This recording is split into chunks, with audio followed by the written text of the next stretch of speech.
et voilà, j'ai trouvé ça très intéressant. Je ne sais pas si Corinne a la force de le lire. Elle a la force de le lire. Merci. Merci à vous. Après cela, Paul partit d'Athènes et se rendit à Corinthe.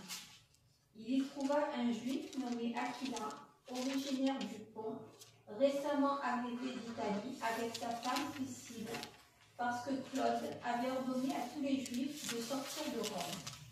Il se lia avec eux, et comme il avait le même métier, il demeura chez eux et y travailla. Ils étaient faiseurs de tentes. Paul discourait dans la synagogue chaque sabbat, et il persuadait des Juifs et des Grecs. Mais quand Silas et Timothée furent arrivés de la Macédoine, Paul, pressé par l'Esprit, attesta aux Juifs que Jésus était le Christ. Les Juifs, faisant alors de l'opposition et se livrant à des injures, Paul secoua ses vêtements et leur dit que votre sang retombe sur votre tête. J'en suis pur. Dès maintenant, j'irai vers les païens. Et sortant de là, il entra chez un nommé Justus, homme craignant Dieu, et dont la maison était contiguë à la synagogue. Cependant Crispus, le chef de la synagogue, crut au Seigneur avec toute sa famille. Et plusieurs Corinthiens, qui avaient entendu Paul, crurent aussi et furent baptisés. Le Seigneur dit à... Voilà. Oui, le Seigneur, verset 9, oui. Le Seigneur dit à Paul en vision pendant la nuit, ne crains point, mais parle et ne te tais point, car je suis avec toi, et personne ne mettra la main sur toi pour te faire du mal. Parle, car j'ai un peuple nombreux dans cette ville. Il y demeura 1 an et 6 mois, enseignant parmi les Corinthiens la parole de Dieu. Amen. Amen. Voilà. Donc, bien sûr, qu'en lisant ce passage dans Acte 18, nous sommes conscients que quand Dieu décide quelque chose, eh bien, voilà, il fait ce qu'il a à faire et chacun trouve sa place. Et d'abord, si tout cela fonctionne, c'est parce que ces hommes-là, ce couple, revient toujours à la même histoire, ils sont soumis à l'Esprit du Seigneur. Amen. Rien ne se fait sans l'intervention de l'Esprit du Seigneur. Voyez, le chemin qui est parcouru dans ce passage, parce que c'est un chemin qui est parcouru, donc nous avons affaire là à des gens comme nous, hein, nous sommes de la même trempe, nous le savons, nous sommes trempés dedans, on se voit dedans, on communique avec eux. Quand on lit là, on communique avec eux.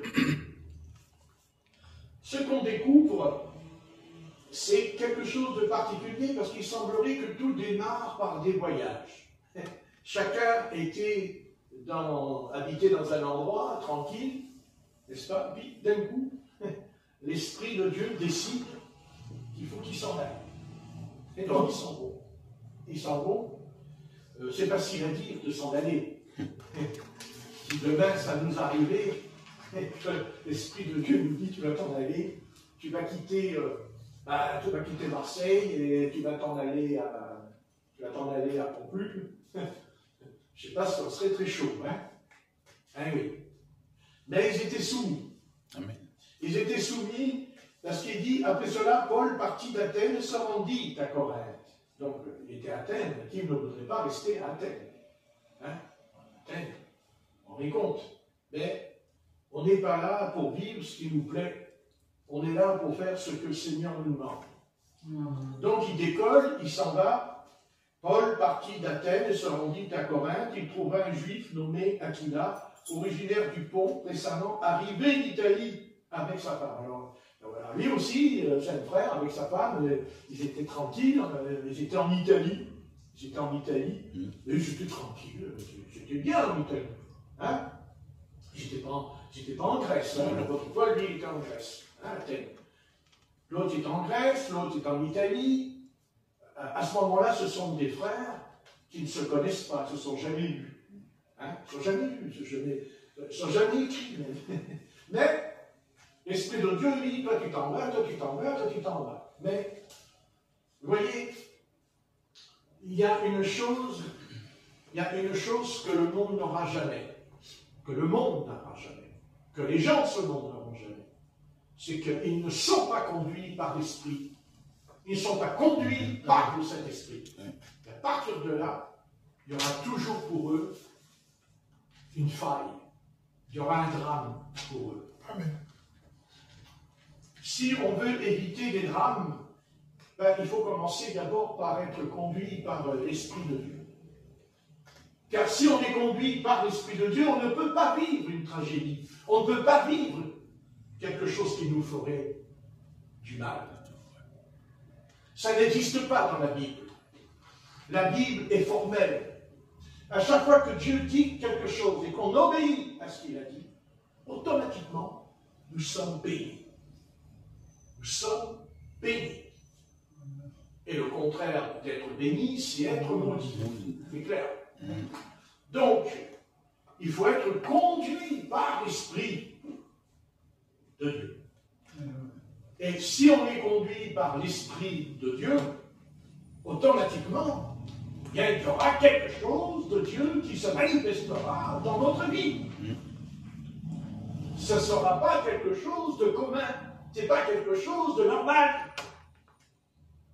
Quand le Saint-Esprit agit, ce n'est jamais normal. Ben non.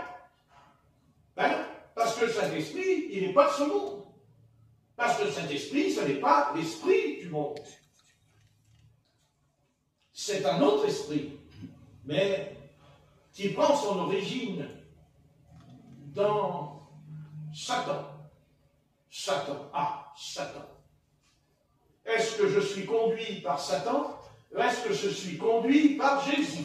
Grande question. Mais comment je vais le savoir que je suis conduit par Jésus? Eh bien, c'est que, vous voyez, on a toujours le sentiment que quand le Seigneur fait un réveil, ça va être des guérisons, ça va être des délivrances. Non. Moi, ici, dans Acte 18, et à partir du verset 1, je vois le plus grand des réveils. Et quel réveil ne va-t-il pas avoir? Il quitte Athènes, il quitte l'Italie, et ils arrivent dans une contrée épouvantable. Vive à la Corinthienne, il paraît. Ah, c'est-à-dire qu'ils arrivent dans la cité de Corinthe qui est remplie de péchés. Mais il n'y a pas seulement le péché. Il y a Israël aussi, à Corinthe. Il y a des Juifs partout. Partout, il y a des Juifs. Ça n'arrange pas tout le monde, hein, ce que je dis. Mais en attendant, ils sont partout.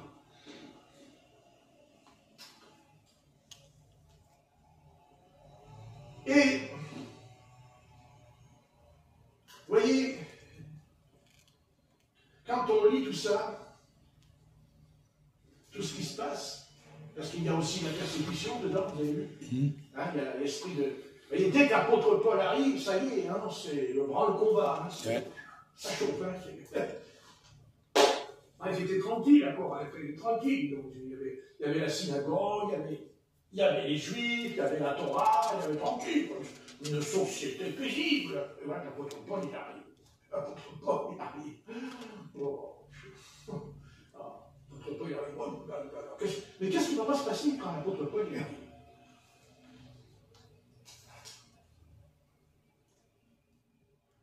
Mais il n'arrive pas tout seul. Il n'arrive pas tout seul. Il arrive avec un couple. Avec un couple. Et alors, c'est étonnant parce que ce couple, comme par hasard, c'est curieux, Silas a un métier, faiseur de tentes. Et voilà que l'apôtre Paul le rencontre Et l'apôtre Paul, lui aussi, il est faiseur de tentes. Si ce n'est pas l'Esprit de Dieu qui les a réunis, ces deux-là pour expliquer.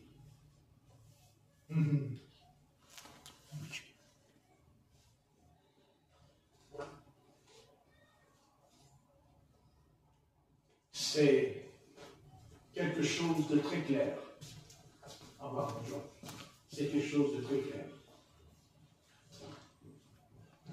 Celui ou celle qui désobéit au Seigneur, tôt ou tard, payera les conséquences. C'est obligé. Il n'y a pas d'autre chemin. Soit tu fais ce que Dieu te demande, soit tu fais le contraire de ce que Dieu te demande. Vous savez, comment je peux savoir? Bien sûr, ils se déplacent. Il n'est pas dit qu'ils n'ont pas voyagé. Mais ils ne s'en vont pas parce qu'ils veulent s'en aller.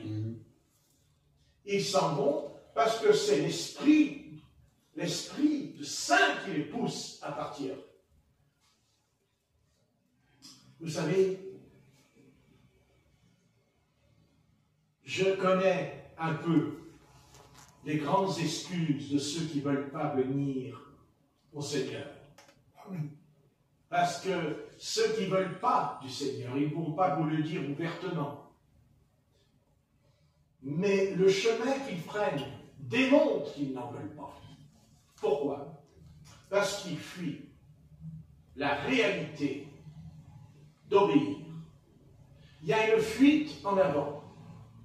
Quand on désobéit au Seigneur, on fuit le Seigneur. On le fuit.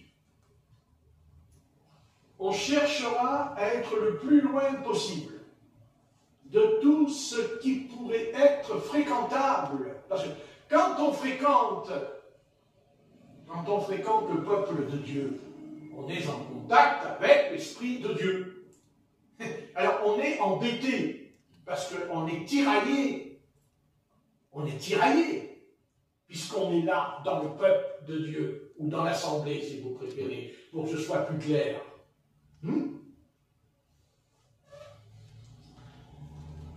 Vous savez, il y a un prophète qui était drôlement puissant dans la Bible. Hein? Alors, quelle puissance celui-là? C'est Jonas. Mais il s'en va, hein, Jonas. Hein? Ah, il s'en va. Hein? Il a préparé son voyage 1 an à l'avance. Il est dit qu'il a payé 1 an à l'avance. Il a payé le navire 1 an à l'avance. Parce qu'il avait un projet. Mais il savait ce que Dieu lui avait dit. Ne t'éloigne pas. Parce que quand on veut fuir, c'est qu'on veut échapper à la volonté de Dieu. Alors, on fout le camp. On fout le camp. Et bien sûr, on inventera, on va chercher toutes sortes de trucs pour pouvoir aboutir à son plan. Mais, vous savez, j'ai appris quelque chose avec Dieu dans ma vie. J'ai appris que Dieu est patient. Mais j'ai appris que Dieu ne change jamais d'avis. Ça, c'est clair. Et que ce n'est pas parce qu'il ne dit rien que tout va continuer encore longtemps. Les choses ne durent qu'un temps. Le temps ne joue jamais en notre faveur. Jamais. Et ça ne sert à rien de retarder. Parce que, vous savez, quand on lit là, ce passage, il y a 2 choses à retenir. Soit vous êtes dedans, bien sûr, vous ne vivez pas la même chose que l'apôtre Paul et que Silas, mais vous êtes dedans. Et si vous êtes dedans, c'est que vous êtes poussé par le Saint-Esprit à obéir à ce que le Seigneur vous demande. Vous savez, obéir à Dieu, c'est perdre beaucoup de choses. On ne peut pas, écoutez, on obéit à Dieu, mais on y laisse des plumes. Quelqu'un qui me dit, j'ai obéi à Dieu et je n'ai pas laissé, en tout cas, une plume, je ne le crois pas. Obéir à Dieu, c'est se dépouiller. Ah oui. Obéir à Dieu, c'est perdre. Non pas perdre la vie éternelle. Ce n'est pas perdre le ciel. Au contraire, c'est au contraire. Mais pour avoir le ciel, eh bien, sur la terre, nous allons perdre certaines choses. Des choses légitimes, des choses qui sont justes. Mais pour Dieu, elles ne le sont pas. Pourquoi? Parce que Dieu, quand il nous appelle à aller à un endroit, quand Dieu nous appelle à quitter sa famille, à quitter une cité, à quitter un lieu, nous disons, oui, mais je fais la volonté du Seigneur. Il faut que je m'en sorte, oui. Mais, vous savez, si ce n'est pas la volonté de Dieu, si ce n'est pas la volonté de Dieu, de toute façon, ça tournera au vinaigre. Tôt ou tard, oui. Ça tournera au vinaigre. Vous savez,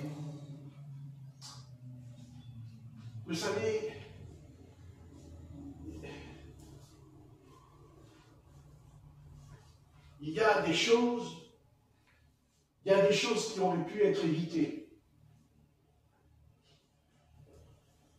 Mais le jour où on a quitté, non pas ici ou là-bas, c'est pas le lieu, c'est le lieu, c'est l'atmosphère dans laquelle Dieu nous a mis. Je peux partir demain en Martinique, je vais arriver, je vais être reçu, mais même très bien reçu même. Mais une fois que je monte sur l'estrade, je suis vide, il n'y a plus rien. Et quand je reviens ici dans ma petite salle à manger, là, ça pète et tout. Puis après, là-bas, il n'y a plus rien. Est-ce que j'aurais perdu le don? Non. Non. Je pourrais avoir tous les dons. Mais si je ne suis pas dans la volonté de Dieu, il n'y a plus rien. Parce que la volonté divine prime. Amen.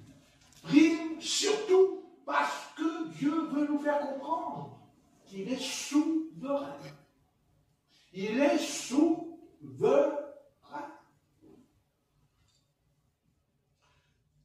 Des fois, quand on fait la volonté de Dieu, on peut y perdre des plumes, on peut perdre une situation, on peut perdre de l'argent, on peut perdre même de l'honneur. Mais, oui, mais on perd d'un côté.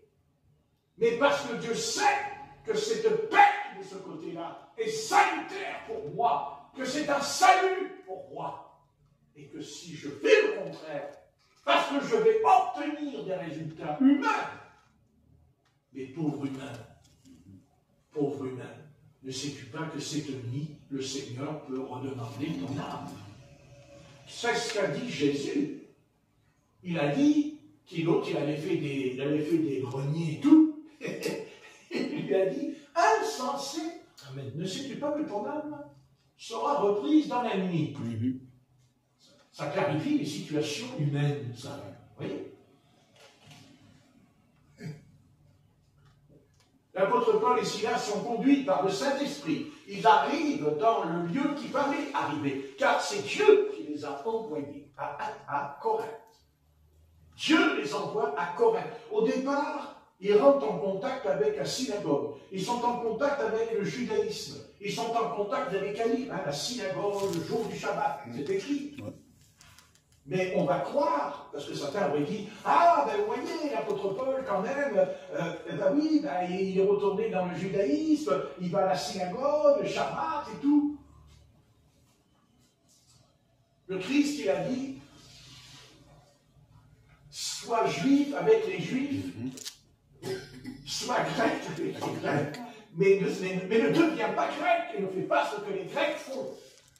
Mais deviens dans le sens qu'au départ, tu vas te laisser conduire par l'Esprit qui va permettre que le grec ou le juif qui te regarde vivre va réfléchir et va se dire « Ah, c'est curieux, c'est bizarre. » Pourquoi?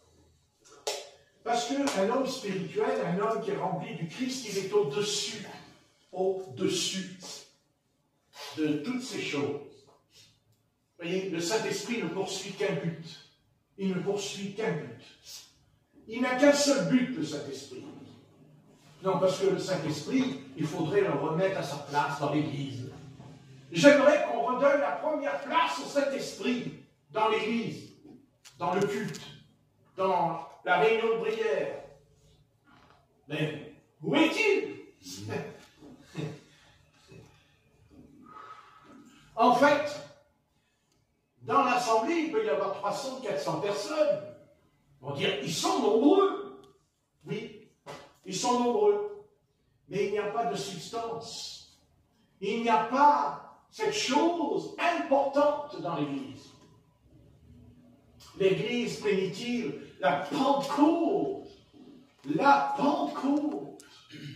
Qu'est-ce que la Pentecôte? Pour les Juifs, c'est une fête qu'on fête 50 ans après. Mais la Pentecôte, dans l'Église primitive, elle est arrivée dans l'acte 2. Vous me direz, oui, d'accord, mais le plus important, ce n'est pas la Pentecôte, c'est que Christ est ressuscité des morts, puisque Christ est ressuscité des morts avant la Pentecôte. Avant la Pentecôte. Il ne ressuscite pas. Jésus-Christ n'est pas ressuscité pendant la Pentecôte. Il n'est pas ressuscité après l'effusion du Saint-Esprit à Jérusalem. Non, avant, Jésus est ressuscité. Mais pourquoi il est ressuscité? C'est ça. Puisqu'il est dans le ciel. À quoi nous sert Jésus-Christ qui est ressuscité des morts? Il est dans le ciel. Parce qu'entre le ciel et nous, il y a quand même beaucoup de kilomètres à parcourir. À moins de monter dans un char de feu, comme il dit. Alors là, on monte en une seconde. Hop, on y va. C'est ce qui risque de nous arriver aussi. Bonne nouvelle. Amen. Amen. Mais en attendant, Christ est ressuscité en tant qu'homme. Il est mort, enseveli, crucifié, tout ça. Mais ce Christ ressuscité est bien plus puissant quand il n'est pas là, Jésus. Car il a été plus puissant quand il était dans l'Église primitive, quand le Saint-Esprit est descendu. Eh oui. C'est ça. Oui. Oui, c'est ça. En tout cas, la résurrection, ça vaut le coup. Parce que ce n'est pas seulement Jésus qui ressuscite, ce n'est pas seulement Jésus où il dit « t'as pas permis que ton sein soit la corruption », mais que Jésus soit ressuscité, c'est quelque chose qui a permis au Saint-Esprit, à la puissance de Dieu, de descendre dans 120 croyants. Il est descendu.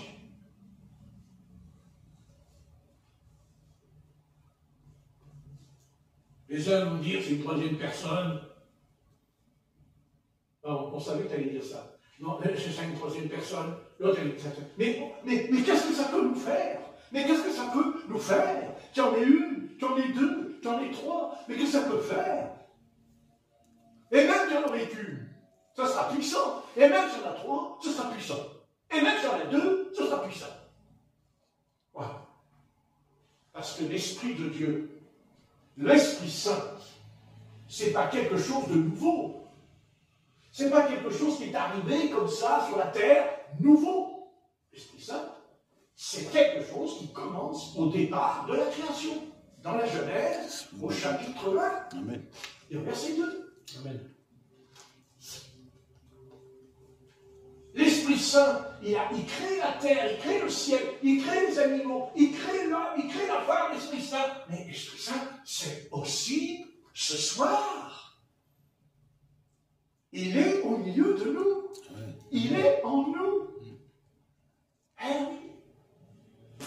Eh oui. C'est bien ce qui dérange Satan. Non, parce que Satan, il n'en a rien à foutre. Alors, il n'en a rien à foutre qu'on serait 5 000 ou 10 000 dans la réunion. Alors, parce que le monde, lui aussi, il a des galas où il y a 5 000 personnes. Et il y a autant de bruit dans les deux. Et les mêmes instruments. Mais que nous comprenons qu'il n'y ait pas le Saint-Esprit dans le gala du monde, on peut le comprendre, mais quand même, ils ont quelque chose. Puisque la jeunesse est séduite. Donc, si l'esprit de Satan peut séduire le monde et entraîner des milliers de jeunes maintenant, c'est-à-dire entraîner leur âme, c'est leur âme qui est perdue. C'est leur âme qui est perdue. Parce que c'est un masque de jeunes là, dans les galas. Eh bien, ils se retrouveront dans le séjour des morts ensemble. Ah, je peux vous dire qu'il y a du monde en enfer. Hein? Non, il y a du monde en enfer. Hein? Ouais. Ah, il y a du monde. Hein? Ouais, c'est sûr qu'il y en a. Mais ça, c'est gouverné par un esprit. Sans l'intervention de cet esprit qu'est Satan, comme quoi Satan sait s'adapter. Il sait s'adapter, Satan, lui. Parce que vous savez, Satan, il ne faut pas dire seulement c'est Satan, c'est Satan. Non, c'est pas ça. C'est Satan parce qu'il veut détruire mon âme. C'est ça le grand malheur de l'humanité ce soir. C'est qu'elle ne sait pas qu'elle a une âme. Parce que si on prend conscience que nous avons une âme, et que notre âme va continuer à vivre et à exister dans l'au-delà, on réfléchirait 2 fois sur la terre avant d'agir. Notre âme, l'âme, nous sommes tellement conscients de notre corps qu'on prend soin de lui. Hein? Ah, qu'est-ce qu'on prend soin de notre corps? Ah oui. On peut essayer toutes les plantes de la terre. On peut trouver tout ce qu'il faut pour le corps.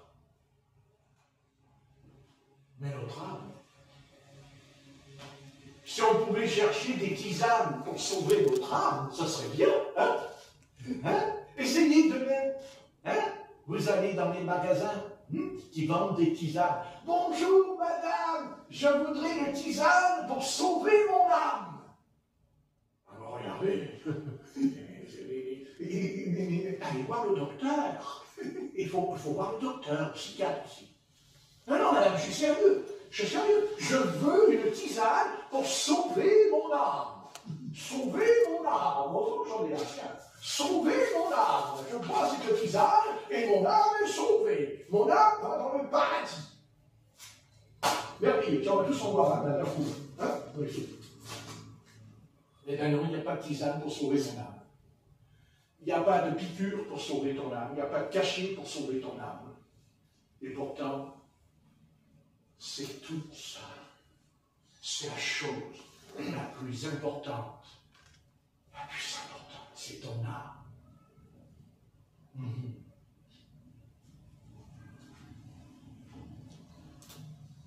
Il y a 2 choses qu'on devrait faire. D'abord, toi qui es perdu. Toi qui es perdu. Mais qu'est-ce qui est perdu en toi?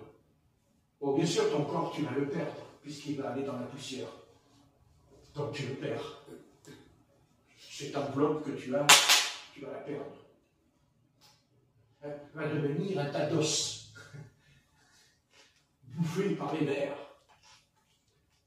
Et pas ton âme. Ça serait bien que les vers bouffent ton âme. Comme ça, tu es tranquille. Non, tu n'es pas tranquille. Parce que sur la terre, tu n'étais déjà pas tranquille. Et quand tu entends la Bible, quand tu entends un nom de Dieu qui parle au nom de Dieu, tu n'es pas tranquille. Même si tu ne crois pas, tu n'es pas tranquille. Parce que ton âme, c'est un organe comme ton cœur, d'ailleurs, est un organe aussi qui te sert à rester en vie, puisqu'il t'envoie le sang dans ton corps. Sans ça, tu vois ce que je te dirai, par terre. Mais ton âme. Vous savez pourquoi tu as choisi David? Pourquoi tu as choisi pourquoi tu as choisi David? Mais parce que David, ce n'est pas le cœur qui avait seulement envie. C'est son âme. Car il dit « mon âme » dans les psaumes. Mon âme vous crée. Il dit « mon âme te loue, mon âme te craint, mon âme s'unit devant toi. » David savait qu'il y avait une âme en lui. David savait que cette âme-là, il savait. Qu'est-ce que notre destinée, qui peut durer 72 ans, 73 ou 80, et un peu plus, pour ceux qui sont un peu plus robustes. Mais toi, mon âme, toi, âme, qui es-tu? Comment sais-tu que j'ai une âme, pasteur? Mais parce que tu as ta propre personnalité et qu'il n'y a personne ici qui a la même personnalité. Personne ici a la même personnalité. Ça n'existe pas. Qui? Ça serait une intelligence supérieure à nous qui aurait fait que chacun de nous ayons notre propre personnalité. À des millions et des millions, des milliards de personnalités, des milliards de personnalités, des milliards. Je ne sais même pas si on a tous le même nez, entre parenthèses. Et la bouche. Ça, on a truc là, pas le même. Bon, ça détaille. Mais ta personnalité, c'est ton âme. Et tu as une âme, parce que si tu n'avais pas d'âme, tu serais comme un animal. En tout cas, tu aurais l'âme d'un animal, car ils en ont une. Mais la différence, c'est qu'elle est mortelle, leur âme. Elle n'existe plus. Mais pas la nôtre. Pas la nôtre. Elle continue. Et elle ne continue pas pour 20 ans ou 30 ans, mais pour l'éternité. Pour l'éternité. Donc, si j'ai une âme, c'est qu'il y a un autre royaume. À moins que mon âme va errer. C'est ce que je disais au téléphone hier. J'expliquais que les démons veulent absolument habiter dans notre corps. Pourquoi? Pourquoi les démons veulent habiter dans notre corps? Parce qu'ils ne veulent pas errer. Errer. Il dit que les démons, les esprits vont errer dans le désert. Hein? C'est Jésus qui dit ça, dans son enseignement de Messie, en tant que Messie. Les démons vont errer. Mais si tu es possédé par un démon, quand tu vas t'en aller, quand ton âme va sortir de ton corps, tu ne crois pas non plus que ton âme ne va pas errer aussi, comme les démons? Si elle va errer. Eh oui, elle va errer. Elle n'a aucun repère. Elle n'a aucune demeure fixe. Parce qu'elle n'a il n'y a pas d'objectif. Il n'y en a pas. Seule la Bible nous indique un objectif de après. Parce qu'il y a eu un avant et il y a un après. Et moi, ce qui m'intéresse, c'est bien sûr ce que je fais maintenant. Parce que ce que je fais maintenant, ce que je crois maintenant, sans quoi je me confie maintenant, aura une répercussion après. Amen. Parce qu'il y a un après. Parce qu'il y a un autre royaume. Et il faut qu'il y ait un autre royaume, puisque le monde existe.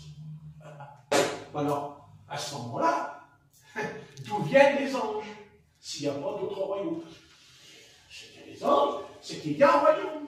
Et s'il y a des démons, c'est qu'il y a un royaume. Parce que je ne pense pas que le royaume des démons et le royaume du Seigneur avec les anges sont ensemble. Ils ne sont pas ensemble. Non. Donc il y a déjà une séparation entre les démons et entre les anges.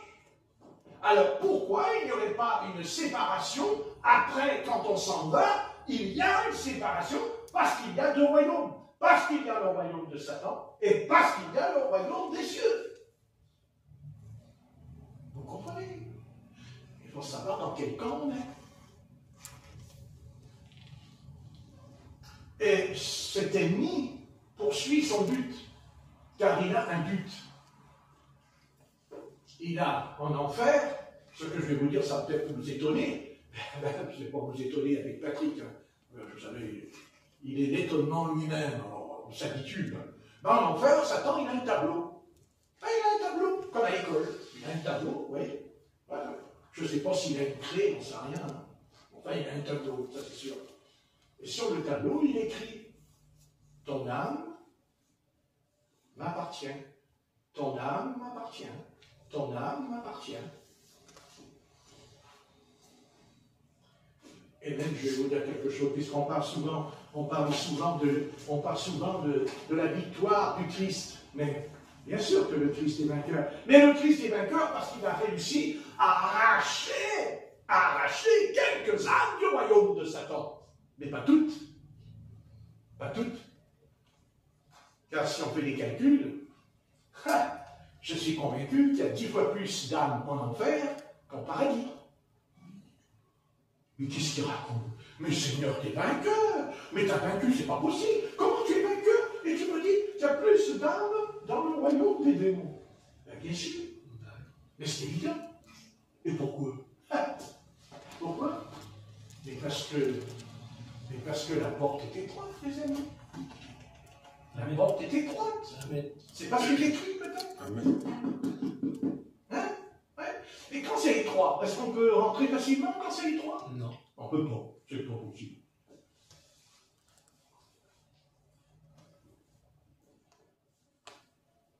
Vous voyez, comment savons-nous que nous sommes des vrais croyants? Comment on sait que Dieu peut même nous dire que nous sommes des saints? Car c'est ce que disaient les apôtres, salut le saint, vous lirez dans les épîtres pastorales. Salut le saint. Vous avez vu ou pas? Amen. Amen. Il n'a jamais dit salut les chrétiens. Non. Enfin, il n'a jamais dit salut le chrétien qui est à Corinthe. Non. Ni à Éphèse, ni à Thessalonique. Il a dit le saint. Salut le saint qui est dans ta maison. Eh oui. Ouais.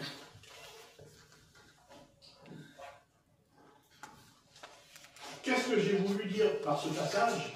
Et je vais m'arrêter parce que ça tourne. Eh bien, ce qui est important dans tout ce qui est arrivé, c'est le verset 9. C'est le verset 9. Vous voyez, le Seigneur dit à Paul en vision pendant la nuit, ne crains point, mais parle et ne te tais point, car je suis avec toi, et personne ne mettra la main sur toi pour te faire du mal. Parle, parle, car j'ai un peuple nombreux dans cette cité. Car j'ai un peuple nombreux.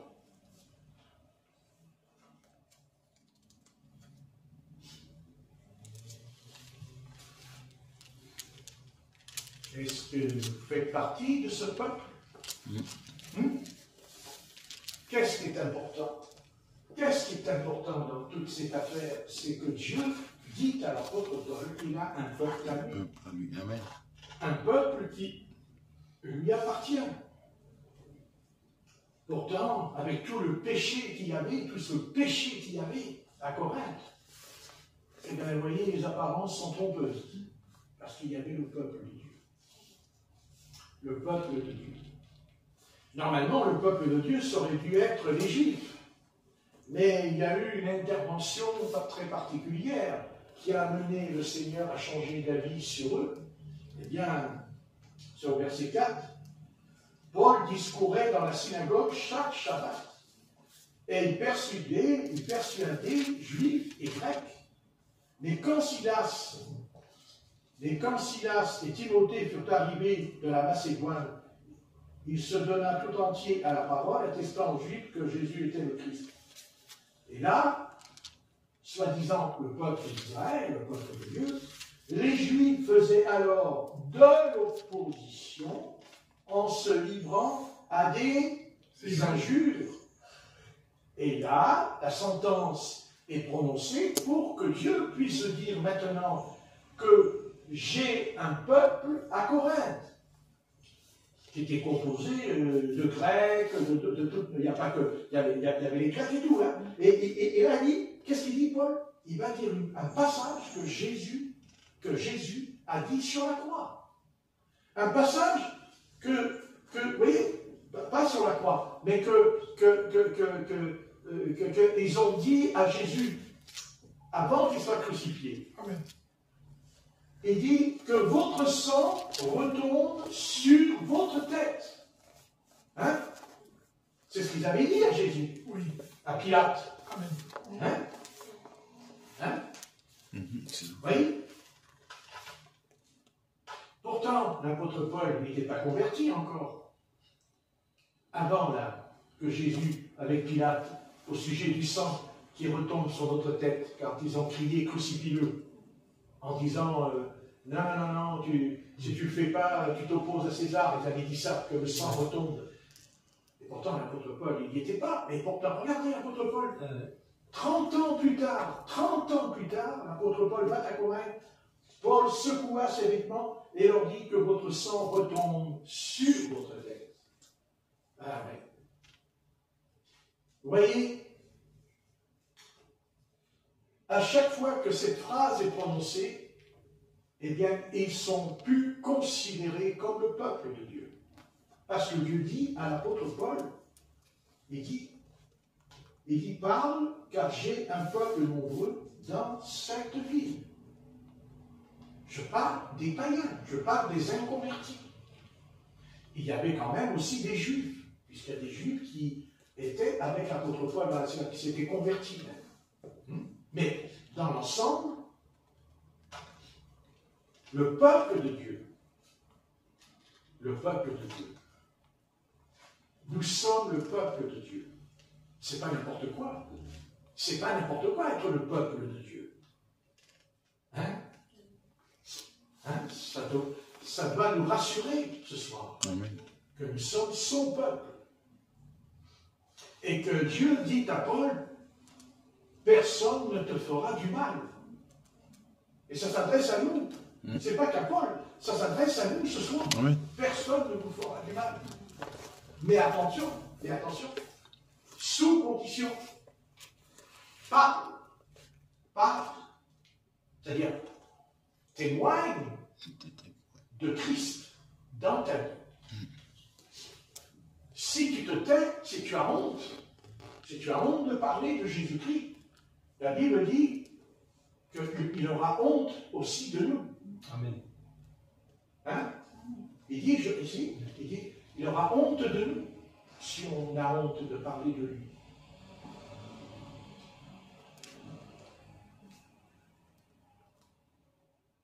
Nous sommes appelés à parler de Jésus toutes les fois que l'occasion nous est donnée. Et il faut arrêter de se taire. Parce que c'est un grand péché de se taire. Parce que les âmes sont perdues.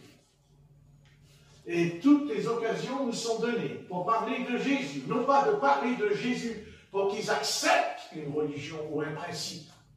Non. On parle de Jésus, le Messie. Le Messie. Le Sauveur. Amen. Et si on parle de Jésus, alors nous aurons une grande bénédiction sur nous, puisque c'est ce qui est arrivé à l'apôtre Paul, puisqu'il va fonder une des plus grandes églises. C'est l'église de Corinthe, avec tous les dons spirituels. Que penser de cette cité qui était dans le péché? Hein? Ouais. Ouais. Et même le péché a pu... Vous voyez, le péché était tellement qu'après il y a eu quand même le péché, après que l'Église est née. Avec cette histoire entre... Il a couché avec la femme de son père, un frère. Eh oui. Vous voyez le péché. Vous voyez ce passage là dans Corinthiens, cette histoire dans les Corinthiens avec ce frère. Ou même l'apôtre Paul dira que vous ne l'avez même pas repris, dira l'apôtre Paul. Vous ne vous êtes même pas humilié, il dira l'apôtre Paul, à ce sujet. Ils ont fermé les yeux. Hein? Ils ont fermé les yeux. Et l'apôtre Paul n'était pas là quand il l'a dit. Non, non, non. Il n'était pas là parce qu'il a dit « Voulez-vous que je vienne avec une verge ?» Donc il l'a vu en vision, puisqu'il dit que le Seigneur lui a donné une vision, en lui disant « J'ai une vision, il dit « J'ai un peuple nombreux à Corinthe, j'ai un peuple, mon peuple. »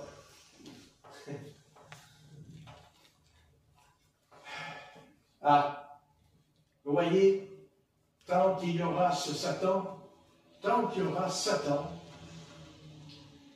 il y aura toujours quelque chose, le péché.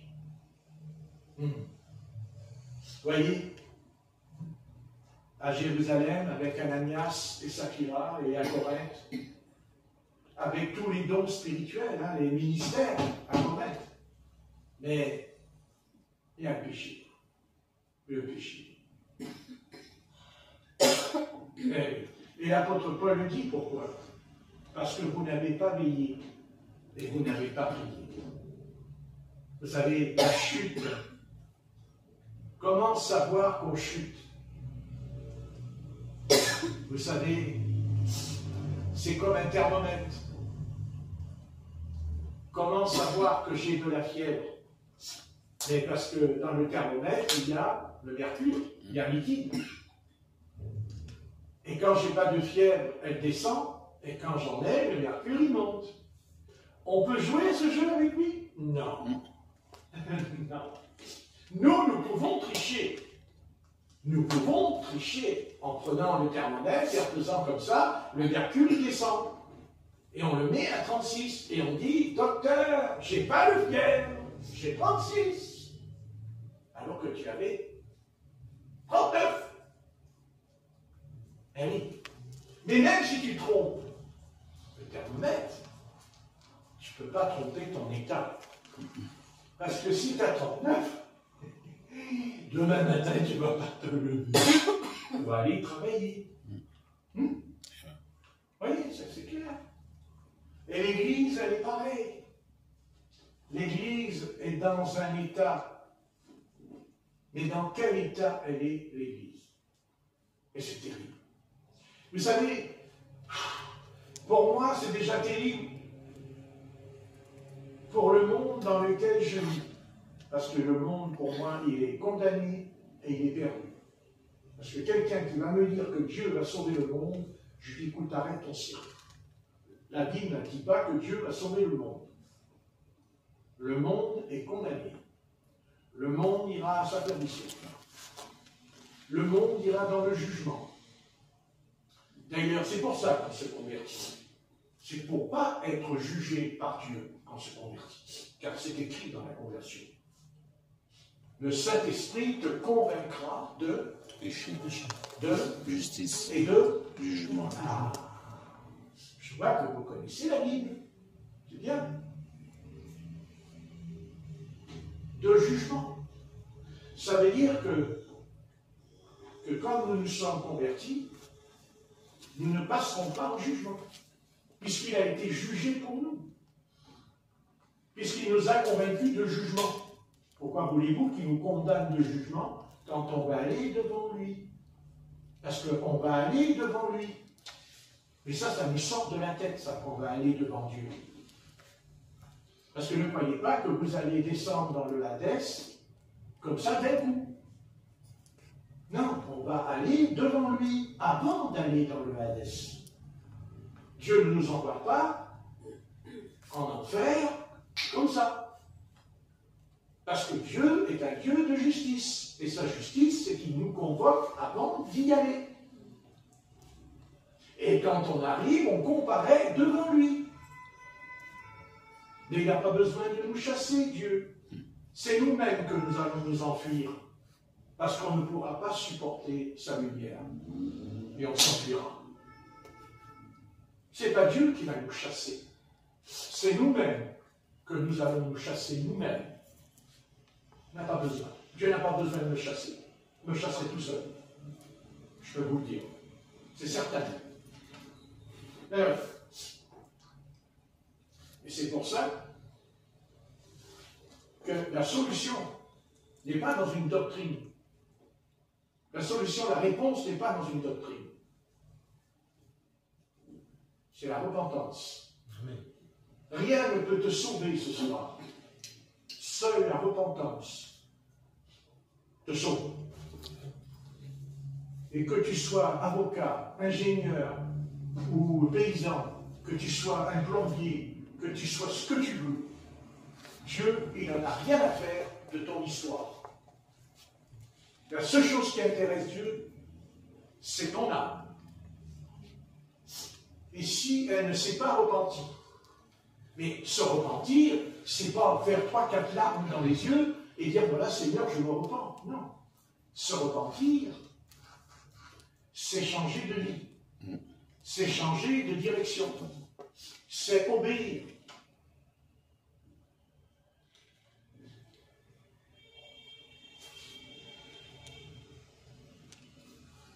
Vous voyez, la pire chose qui est à craindre ce soir, pour ceux qui ne sont pas sauvés, c'est la perte de temps que Dieu leur a donné pour être sauvés.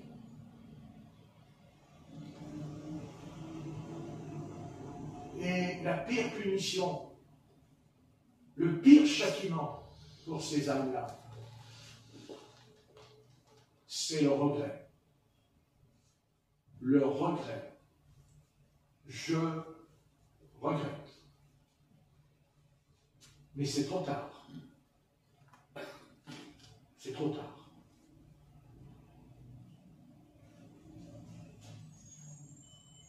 Nous, on ne regrettera qu'une seule chose. Ça, c'est sûr. C'est de ne la pas avoir connue avant, que nous l'ayons connue. Parce que nous savons peser et mesurer quand même la différence. Parce que on n'est pas là pour apporter une nouvelle religion. On est là pour apporter la foi. La foi. Voilà. Quand on ne veut pas se convertir à Jésus-Christ, ben c'est parce qu'on n'a pas la foi. Je parle de la foi qui sauve. Parce qu'il n'y a pas la foi. Parce que la foi est un don de Dieu, d'abord. Ça, c'est certain. Mais ce n'est pas parce que la foi est un don de Dieu. Vous savez, moi, je ne suis pas obligé. Personne ne m'oblige. Personne ne m'oblige. Moi, je suis libre. Je suis un être libre. Et je fais mes choix. Et tout choix que je fais aura des conséquences dans l'éternité. Mais aussi sur la terre. Mais aussi sur la terre.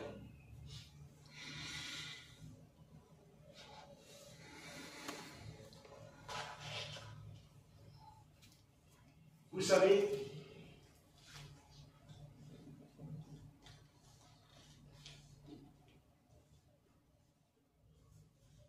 quand quelqu'un ne veut pas du Seigneur, quand quelqu'un se détourne de lui, il faut lui dire, tu es fou.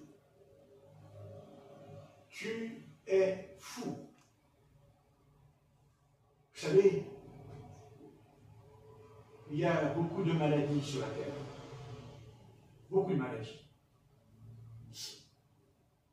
Mais il y a un mal, une maladie, qui est dans l'humanité. C'est la folie. Être fou. Amen. Et rejeter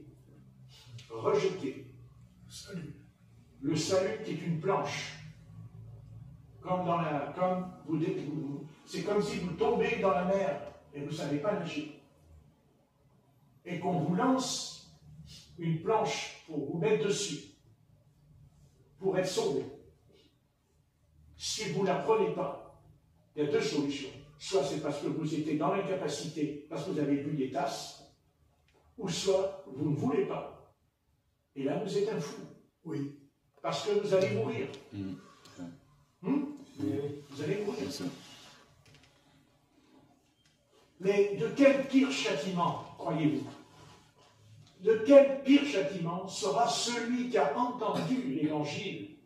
Parce que l'Évangile, c'est pas comme le font l'Évangile, c'est pas comme le croient là, les religions protestantes, méthodistes, baptistes, pentecôtistes. Non, non, non. Non, non. L'évangile selon Jésus-Christ. Parce qu'aujourd'hui, il y a l'évangile selon l'homme. Pourquoi? Non, moi, je veux l'évangile selon Jésus-Christ. C'est-à-dire, nul ne verra le Seigneur sans la sanctification. Amen. Mais ce passage, c'est pas pour les païens. C'est pas pour les païens, ça. Ça, c'est pour ceux qui sont convertis. Amen. Car on peut se convertir et ne pas se sanctifier. Parce qu'il y a plein de gens qui se convertissent à des partis politiques. Il le dit, je suis converti à la droite, je suis converti à la gauche. Ils sont convertis. C'est-à-dire ils ont une conviction. Mais la vraie conversion, c'est quand Jésus dira à l'apôtre Pierre, quand tu seras converti, tu pourras exhorter tes frères. Mais quand tu seras converti, vous voyez, pas une cause, mais être capable d'exhorter tes frères et les sœurs quand tu seras converti. Parce que l'apôtre Paul, il n'était pas converti encore, puisqu'il va le renier. Donc il n'était pas converti, puisqu'il renie son maître, 3 fois même. Parce qu'il n'est pas converti. Mais Jésus lui a dit, quand tu seras converti, ben, quand tu seras converti, ben, tu n'iras plus dans le péché. Tu ne tomberas plus dans le péché. Ben oui. Ben oui. C'est certain, c'est certain même, de ce que je dis. Ben oui.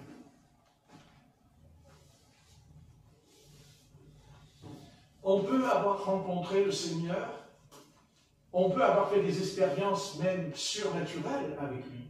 On peut avoir connu des périodes où Dieu nous a visités en nous. Mais ce n'est pas obligé que je sois converti. Et comment je le sais?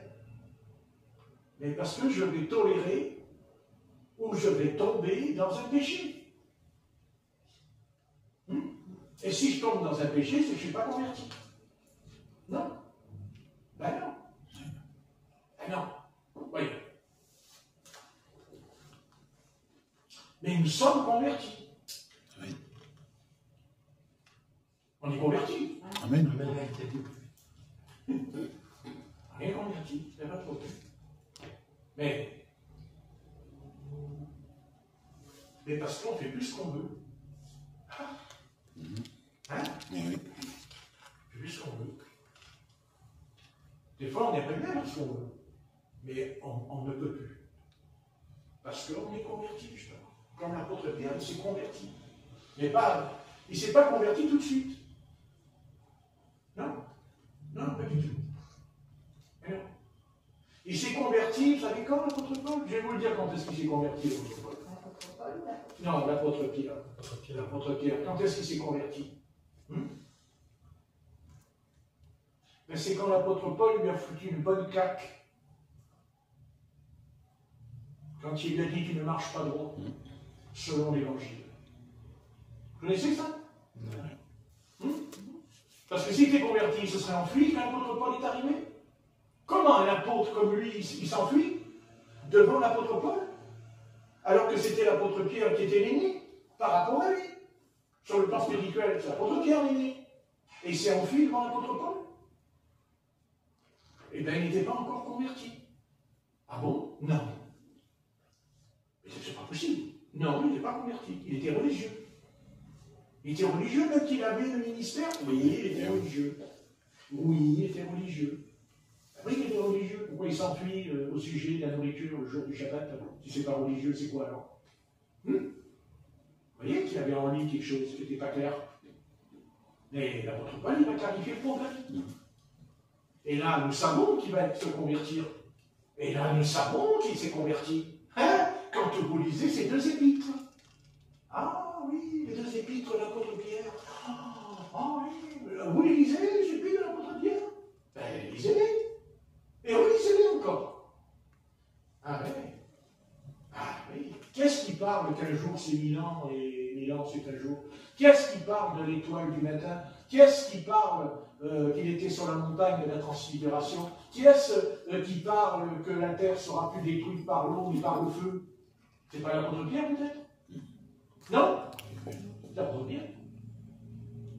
Vous avez lu les deux épîtres de l'apôtre Pierre? Il rigole, hein, l'apôtre Pierre? Ah, qu'est-ce qu'il rigole? Et quand il traite les impies, vous avez vu comment il traite les impies, l'apôtre Pierre? Vous avez lu les passages? Vous avez vu le feu? Vous avez vu Jésus-Christ avec le feu qui revient, qui va punir la génération? C'est l'apôtre Pierre. Mais il a fallu du temps. Hein. Ça ne s'est pas fait en un jour. Hein. Vous voyez ce que je veux dire? Mais le Seigneur l'a choisi. Il l'a choisi dès le départ. Il l'a choisi, il n'y a pas de problème. Dieu a fait ce qu'il avait à faire avec son serviteur. Mais quel changement, quelle transformation. Il n'y a personne qui peut écrire comme l'apôtre Pierre. Quel est le théologien qui pourrait écrire comme l'apôtre Pierre? Qui d'ailleurs nous a dit qu'il était? Merci. Et même si ce n'est pas lui qui l'a écrit, mais il a écrit quand même parce qu'il a prêché. C'est lui qui a dicté les choses à son secrétaire. D'où lui venait cette chose qui est descendue en lui quand on le lit? Qu'est-ce qui a dit que Satan rôde comme un lion rugissant autour de nous? Qu'est-ce qui a dit ça? C'est l'apôtre Pierre. Qui a pu sortir une telle histoire? Satan qui rôde autour de nous comme un lion rugissant. Qui peut trouver une telle phrase au sujet de Satan, des ténèbres? Et ils reviennent de loin, l'apôtre Pierre. Simon Pierre, ils reviennent de loin. Mais quelle œuvre! Quelle beauté! Quelle œuvre! Quelle œuvre! Quand je pense que le Seigneur lui avait dit, n'est-ce pas, dans la chambre haute, quand tu seras plus âgé, un autre homme te scindra et te mènera où tu ne voudras pas. Hein? Quand tu étais jeune, tu faisais ce que tu voulais. Et plus tard. Ah oui? Oui. Et c'est pareil pour nous. Hein? C'est valable pour nous aussi. Ok. Le plus tard possible. Hein? Le plus tard possible. Hein? Mais Dieu le fait. On le sait qu'il le fait par rapport à l'année dernière. Pensez à l'année dernière comment vous étiez. Hein? Vous avez même rajeuni. Non, David. Donc, hein? N'est-ce pas? Donc on vieillit physiquement. Mais spirituellement, on ne vieillit pas. C'est le contraire. Non, mais c'est ça qui est incroyable. C'est le contraire. On rajeunit. C'est tout le contraire.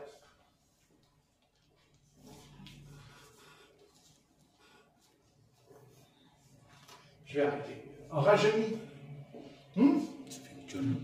Bon. J'ai pas de montre, ça m'arrange. Merci. J'ai fait ça. Allez. Seigneur Dieu, nous te remercions pour cette chose que tu as créée dans l'univers. Cette chose qui est indispensable, dont nous avons tous besoin, convertis ou pas.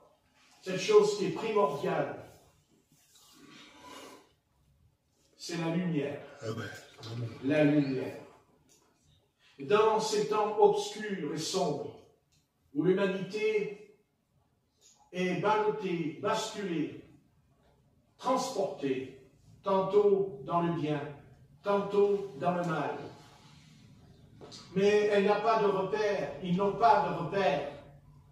Ils pourront dire ce qu'ils veulent. Ils sont 100 fois plus intelligents, Seigneur, que ma personne.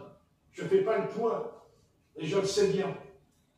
Mais quand il s'agit du spirituel, quand il s'agira, eh bien, des choses de Dieu qui viendront sur le terrain, Seigneur, là, ils ne peuvent pas. Ils ne peuvent pas. Ils n'ont pas de réponse. Ils ont des diplômes, mais ils n'ont pas la réponse. Parce que la réponse, elle n'est pas en nous. Ah non. Elle est en Jésus-Christ. En ton Fils. Car c'est là la différence.